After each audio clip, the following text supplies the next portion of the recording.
कि इसी क्षण से आज उत्तराखंड में इसी क्षण से समान नागरिक संहिता पूर्ण रूप से लागू हो गई है और इसी क्षण से उत्तराखंड राज्य के समस्त नागरिकों के संवैधानिक और नागरिक अधिकार एक समान हो गए हैं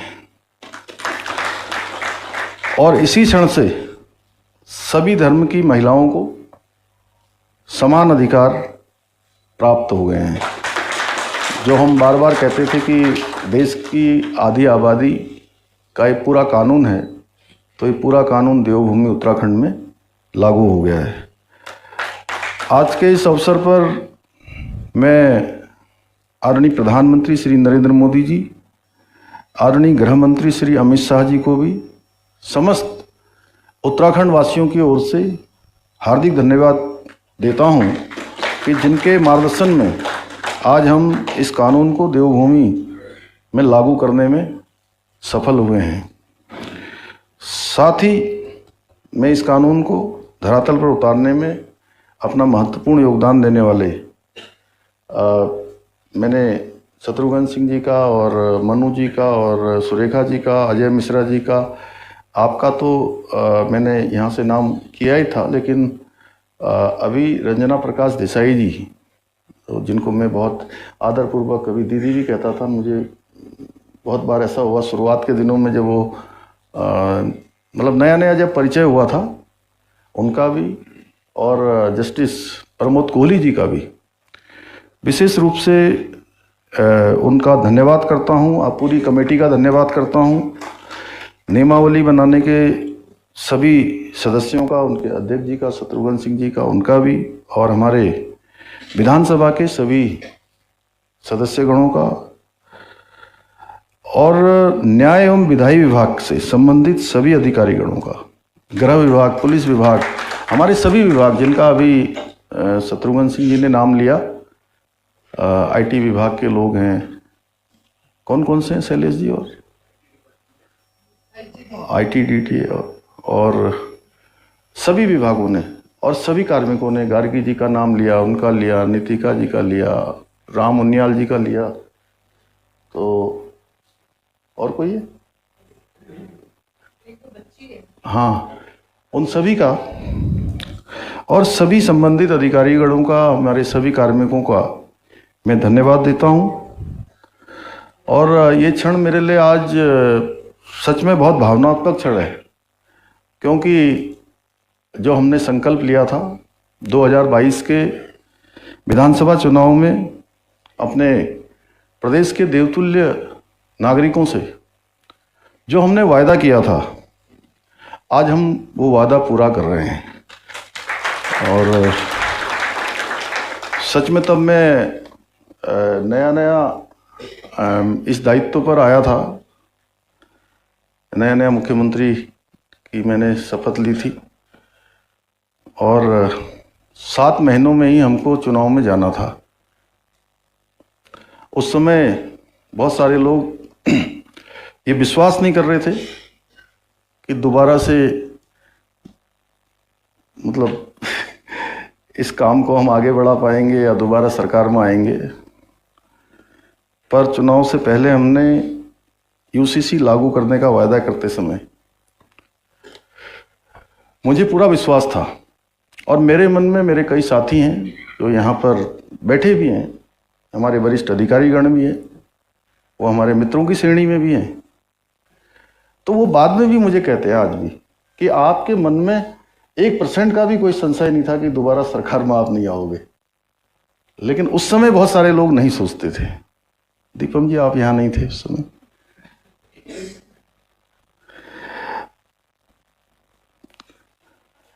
मुझे पूरा विश्वास था कि देवभूमि उत्तराखंड की जनता इस देवतुल्य कार्य में हमारा अवश्य साथ देगी, और हुआ भी यही। उत्तराखंड में पहली बार राज्य स्थापना के 22 सालों के बाद पहली बार जो सरकार थी, दोबारा वो सरकार आ गई। ये राज्य के अंदर एक राज्य में मिथक बना हुआ था। पहले एक परिपाटी थी कि हर बार सरकार बदल जाती है। क्यों रणबीर जी, आप तो मेरे साथ DIPR के डायरेक्टर थे उस समय, आपसे बेहतर कोई नहीं जान सकता है। थोड़ा हास्य विनोद भी हो जाए, क्योंकि आपकी बातें सुन के थोड़ा लोग जो है अभी, हाँ नहीं, लास्ट में तो आपने उसको सरल बना दिया, जो सरलीकरण हमारा मंत्र है। लेकिन शुरुआत में थोड़ा सा मुझे लगता है कि दिमाग में जोर पड़ा होगा थोड़ा। मैं गलत तो नहीं कह रहा हूँ? क्यों मुन्ना भाई साहब, आप तो बहुत हमारे संविधान के वो हैं। तो और हमने दोबारा जैसे ही हम सरकार में आए, उसके पहले दिन से ही, क्योंकि हमने ये संकल्प लिया था हमारे प्रधानमंत्री आदरणीय मोदी जी के नेतृत्व में, जब हम उस चुनाव में गए थे, तो हमने कहा था कि नई सरकार के गठन होते ही हम सबसे पहला एक काम करेंगे, हम देवभूमि उत्तराखंड में समान नागरिक संहिता लागू करने के लिए पहले दिन से काम करेंगे और पहला निर्णय हम वही लेंगे। और हमने पहला निर्णय वही किया था। हमने अपना काम प्रारंभ कर दिया और आज वो दिन आ गया, आ ही गया। लगभग 3 साल हो गए। मुझे याद है कि 12 फरवरी 2022 को मैंने ये संकल्प देवभूमि उत्तराखंड की जनता के सामने रखा था, और लगभग 3 साल होने को है। और वो दिन आज, उस दिन की जो प्रतीक्षा थी, वो प्रतीक्षा हमारी पूरी हुई, जिसका हमें बेसब्री से इंतजार था। भाइयों बहनों, अगर मैं एक वाक्य में कहूँ तो समान नागरिक संहिता जाति, धर्म, लिंग आदि में अंतर के आधार पर कानूनी मामलों में होने वाले भेदभाव को समाप्त करने का एक संवैधानिक उपाय है। इसके द्वारा सभी नागरिकों को समान अधिकार देने का प्रयास किया गया है। इसके लागू होने से प्रदेश में सच्चे अर्थों में महिला सशक्तिकरण सुनिश्चित हो सकेगा, जिसके बारे में मैंने अभी कहा कि सशक्तिकरण भी होगा, सुरक्षा भी होगी। इसके द्वारा जो कुछ कुरीतियां हैं, अब हलाला, इद्दत, बहुविवाह, बाल विवाह, 3 तलाक आदि जो कुप्रथाएं हैं, उन पर पूरी तरह से रोक लगाई जा सकेगी।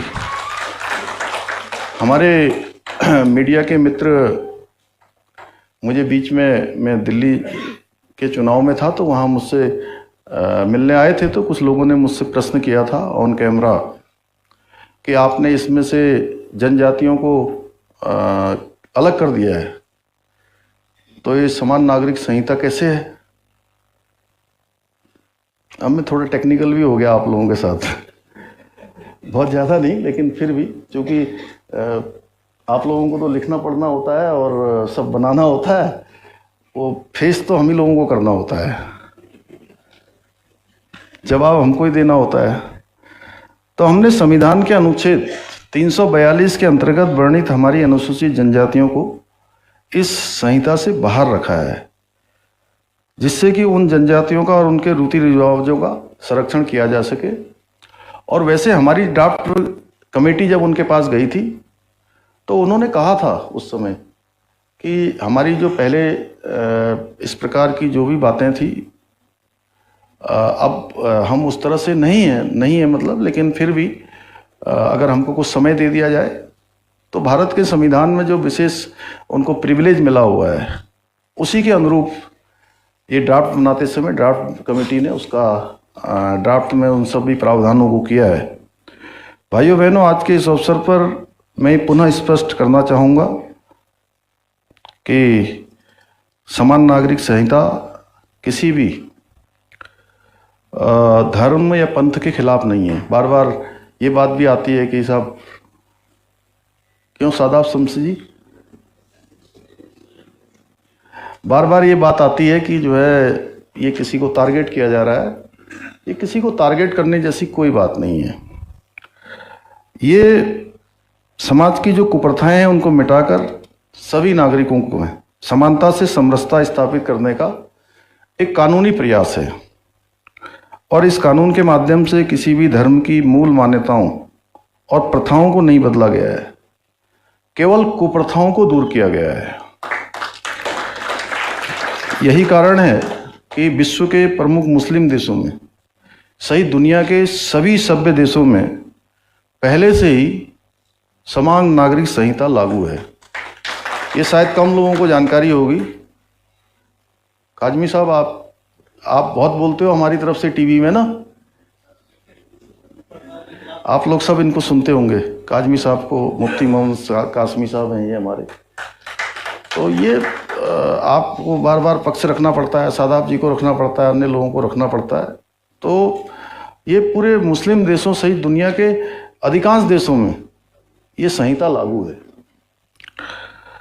इस कानून द्वारा सभी धर्मों के लोगों के लिए विवाह और विवाह विच्छेद तो समझ गए ना, उसको डिफाइन तो नहीं करना है कोई आप लोगों को, भैया बाद में मत कहना, क्योंकि अभी अलग अलग से वो मैं नहीं बता पाऊंगा। मैं इसलिए ऐसे बोल रहा हूँ कि आप लोग अपनी वो उसमें रख लीजिए, सब लोग मीडिया में।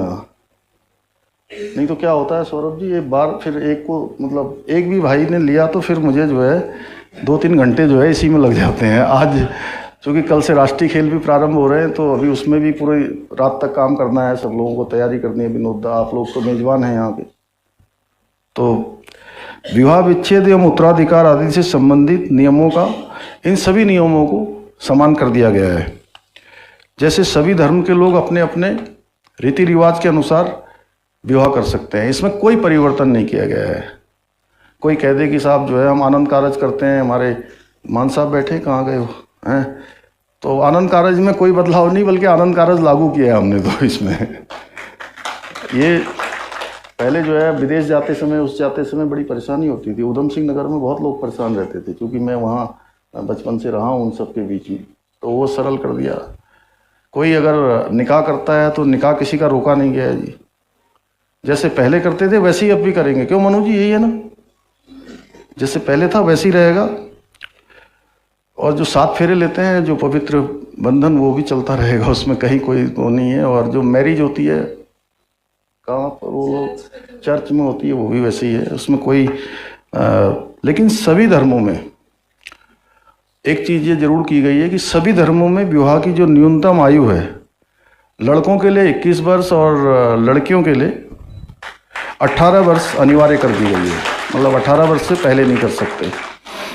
वहीं दूसरी ओर सभी धर्मों में पति पत्नी को विवाह विच्छेद के पश्चात समान अधिकार देने के साथ ही पति या पत्नी के जीवित रहते हुए दूसरे विवाह को पूर्णतः प्रतिबंधित कर दिया गया है। भाइयों बहनों, समान नागरिक संहिता में संपत्ति के बंटवारे और बाल अधिकारों के विषय में भी स्पष्ट कानून बनाए गए हैं। इन कानूनों के अंतर्गत सभी धर्म और समुदाय में बेटी को भी संपत्ति में समान अधिकार प्रदान कर दिए गए हैं। इसके साथ ही संपत्ति के अधिकार में बच्चों में क्या कोई दिक्कत है? इसके साथ ही संपत्ति के अधिकार में बच्चों में भी किसी प्रकार का भेद नहीं किया गया है। अर्थात प्राकृतिक संबंधों के आधार पर जन्मे, सहायक विधियों द्वारा जन्मे या लिव इन रिलेशनशिप आदि संबंधों द्वारा जन्मे बच्चों को भी संपत्ति में बराबर अधिकार माना जाएगा। वहीं दूसरी ओर किसी भी व्यक्ति की मृत्यु होने के पश्चात उसकी संपत्ति को लेकर परिवार के सदस्यों के बीच किसी प्रकार के मतभेद की स्थिति उत्पन्न न हो, इसके लिए मृतक की संपत्ति पर उसकी पत्नी, बच्चों एवं माता पिता को भी समान अधिकार प्रदान किया गया है। भाइयों बहनों, वर्तमान समय को देखते हुए युवक और युवतियों की सुरक्षा सुनिश्चित करने एवं युवाओं को सामाजिक समस्याओं से बचाने के उद्देश्य से इस कानून में लिव इन रिलेशनशिप के लिए पंजीकरण अनिवार्य किया गया है। पंजीकरण कराने वाले युगल की सूचना रजिस्ट्रार उनके माता पिता या अभिभावक को देगा। ये जानकारी पूर्णतः गोपनीय रखी जाएगी। इसके साथ ही लिव इन के दौरान जन्मे बच्चों को भी उस युगल का बच्चा ही माना जाएगा और उस बच्चे को जैविक संतान के समान समस्त अधिकार प्राप्त होंगे। इसके साथ ही इस कानून के माध्यम से जन्म एवं मृत्यु के पंजीकरण की भांति विवाह और विवाह विच्छेद दोनों का पंजीकरण भी किया जा सकेगा। हाँ, एक बात हमारे में मीडिया के मित्र बार बार ये एक प्रश्न और करते हैं कि ये लिव इन रिलेशनशिप में आपने उनके बेडरूम तक चले गए हैं, आपने उनकी निजता को समाप्त किया है। मैं बताना चाहता हूं कि हमारा उद्देश्य बिल्कुल भी किसी की निजता को समाप्त करना नहीं है। हमारा उद्देश्य केवल और केवल उनके जीवन की सुरक्षा सबसे पहली प्राथमिकता है। क्योंकि जब लिव इन रिलेशनशिप में जब वो रहते हैं तो बहुत आपस में उनका अच्छा संबंध होता है, लेकिन साथ में रहते हुए कई बार संबंध खराब हो जाते हैं और संबंध खराब होने के बाद मारपीट होती है, हिंसक घटनाएं होती हैं और बहुत बार इसमें हत्याएं भी हुई हैं। आप सबको दिल्ली का एक 2022 का एक केस हुआ था, श्रद्धा वालकर और आफताब, जिसमें 300 लीटर के फ्रिज में श्रद्धा वालकर को काट के उसको डाल दिया गया था। इसलिए हमारा यह भी उद्देश्य है कि अब कोई भी श्रद्धा वालकर जैसी किसी भी बेटी के साथ, किसी भी बहन के साथ कोई आफताब इस प्रकार की हैवानियत न कर सके। इसलिए हमने ये सब प्रावधान किए हैं। और हमारी सरकार के सरलीकरण के मंत्र के अनुरूप ये पंजीकरण एक वेब पोर्टल के माध्यम से भी अब आगे किया जा सकेगा। हमने समान नागरिक संहिता लागू करने के साथ ही इसके क्रियान्वयन हेतु एक प्रभावी एवं स्पष्ट नियमावली को भी लागू किया है और इस नियमावली के माध्यम से ये सुनिश्चित करने का प्रयास किया गया है कि किसी भी नागरिक को अपना रजिस्ट्रेशन करवाने में कोई समस्या ना आए। भाइयों बहनों, मुझे इस बात का भी आज गर्व है कि जनसंघ के समय से, देश की आज़ादी के बाद से ही हमारी पार्टी ने जितने भी वैचारिक संकल्प रखे थे देश के समक्ष, वो चाहे कश्मीर से धारा 370 समाप्त करना हो, 3 तलाक समाप्त करना हो, सीए का कानून लागू करना हो या भगवान राम की जन्मभूमि अयोध्या में भव्य और दिव्य मंदिर बनवाना हो, आदरणीय प्रधानमंत्री श्री नरेंद्र मोदी जी के नेतृत्व में हम उन सभी संकल्पों को पूर्ण करने में सफल हुए हैं और केवल एक समान नागरिक संहिता का संकल्प बचा था, जिसे आज हमने उत्तराखंड में लागू करके इस संकल्प को पूर्ण करने की दिशा में भी अपने कदम बढ़ा दिए हैं। मैं आज के इस अवसर पर यह भी घोषणा करना चाहता हूं कि उत्तराखंड में अब 27 जनवरी का दिन समान नागरिक संहिता दिवस के रूप में मनाया जाएगा। भाइयों बहनों, जिस प्रकार से पतित पावनी माँ गंगा देवभूमि उत्तराखंड से निकलकर पूरे देश भारत को अपने पवित्र जल से अभिषेचित करती है, जल और जीवन देने का काम करती है, उसी प्रकार से ये उत्तराखंड से निकलने वाली समान नागरिक संहिता की गंगा भी, ये समरस धारा देश के सभी देशवासियों को निकट भविष्य में आगे बढ़ने के लिए प्रेरित करेगी, सभी को लाभ देगी। इन्हीं शब्दों के साथ एक बार फिर से मैं आदरणीय प्रधानमंत्री जी का और आदरणीय गृह मंत्री जी का हृदय से धन्यवाद करते हुए, आप सबका इतनी बड़ी संख्या में आप सब आए, आप सब लोगों ने भाग लिया और ध्यान से सारी बातों को सुना है, आपके माध्यम से जन जन तक जाएंगी। और मैंने आज ये भी कहा है कि राज्य के अंदर मुख्य सचिव महोदया बैठी हैं, राज्य के अंदर इसमें वाद विवाद की प्रतियोगिताएं हों, हमारे विश्वविद्यालय, विद्यालय, सभी जगह हमारा पुलिस डिपार्टमेंट, चूँकि डीजीपी साहब को मैंने बताया है कि वो भी इसमें इनिशिएटिव लेके सबको जो है बताएंगे कि आखिर चूँकि क्या है कि अब आज लागू हुआ है तो निश्चित रूप से सबको इसका लाभ मिलना है, अंततः जन जन का ये कानून बनना है, तो इसलिए हमको इस प्रकार के इनिशिएटिव भी लेने होंगे। पुनः सभी का धन्यवाद करते हुए मैं अपनी बात समाप्त करता हूँ। बहुत बहुत धन्यवाद माननीय मुख्यमंत्री महोदय। अब क्योंकि यूसीसी पोर्टल पर प्रथम पंजीकृत नागरिक आप बन चुके हैं, माननीय मुख्यमंत्री महोदय को पंजीकरण प्रमाण पत्र सीएस मैम से मैं निवेदन कर रहा हूं कि वे भेंट करेंगी।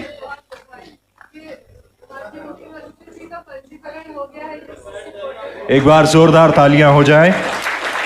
यह प्रथम पंजीकरण प्रमाण पत्र आप माननीय मुख्यमंत्री महोदय के हाथ में इस वक्त देख रहे हैं। और इसके बाद हमारे बीच में 5 नायक और नायिकाएं हैं जिन्होंने सबसे पहले पंजीकरण कराया है, तो माननीय मुख्यमंत्री महोदय के हाथों उनको सर्टिफिकेट्स दिए जाने हैं। सबसे पहले निकिता नेगी रावत। निकिता नेगी रावत, तो ये हमारी नायिका जिन्होंने सबसे पहले पंजीकृत किया है खुद को। इसके बाद मनोज रावत, आप मंच पे आए।